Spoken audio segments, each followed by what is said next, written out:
जय हिंद दोस्तों, स्वागत है। मैं प्रवीण कुमार एक बार फिर आपको स्वागत करता हूं अपने इस चैनल पर।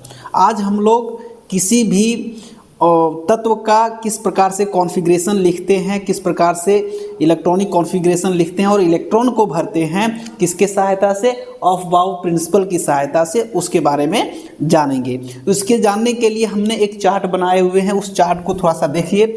इसमें से जो चलना है कि ये जो सीरीज याद रखने का जो तरीका है वो इस प्रकार है। यहाँ देखिए जाने का तरीका है कि सब आगे की ओर आया हुआ है। इधर से 1s से शुरू करेंगे, 1s से फिर कहाँ 2s, फिर ऊपर से नीचे आते जाएंगे। ऊपर से कहाँ से आते जाएंगे, नीचे 1s 2s 2p 3s, फिर ऊपर चढ़ जाएंगे 3p 4s, फिर ऊपर से 3d 4p 5s। उसके बाद फिर से आपका यहाँ से चलना है, इस तत्व से इससे इस तरह से घुमा हुआ है तो इस दर से इधर हम लोग जाएंगे। फिर देखिए यहाँ से घूमकर फिर यहाँ जाएंगे 4p 5p है ना, 4d 5p 6s, 4f 5d 6p 7s, फिर क्या होता है 5f, उसके बाद 6d 7p। ये एक सीरीज है। मतलब अगर हम कह सकते हैं तो एक शॉर्ट जो है वो है, देखिए 1s 2s 2p 3s 3p 4s 3d 4p 5s 4d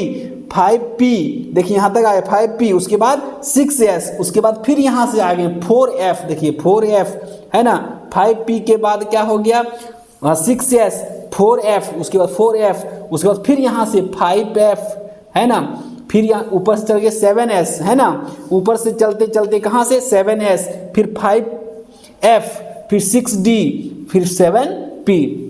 मतलब इस तरह से ये सीरीज होता है। ये तो हमारा एक चार्ट है, लेकिन अब किस ऑर्बिटल में कितने इलेक्ट्रॉन रह सकते हैं अधिकतम, उसको जानकारी हासिल करने के लिए हम लोग ये यहाँ देखे हुए। तो इधर देखिए s, जो s ऑर्बिटल है उसमें कितने से कितने कितने इलेक्ट्रॉन अधिकतम रह सकते हैं, 2 इलेक्ट्रॉन। 2 इलेक्ट्रॉन से अधिक नहीं रह सकते हैं। तो 2 इलेक्ट्रॉन s में कितने इलेक्ट्रॉन रह सकते हैं, 2 electron.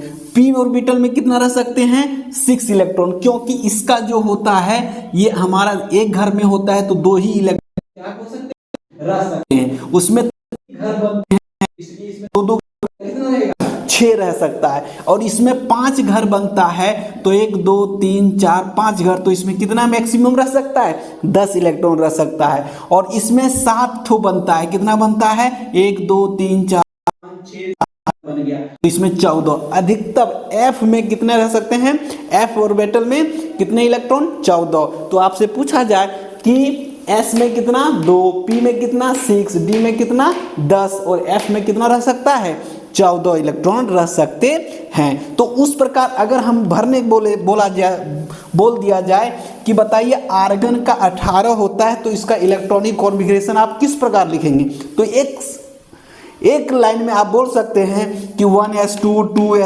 2s2 2p6 3s2 3p6। देखिए और टोटल नंबर ऑफ इलेक्ट्रॉन 18 हो गया, 2 4 6 10 10 2 12 और 6 18 इलेक्ट्रॉन होता है। आप कमेंट में जरूर बताइएगा कि सल्फर का इलेक्ट्रॉनिक कॉन्फ़िगरेशन आप किस प्रकार लिखेंगे।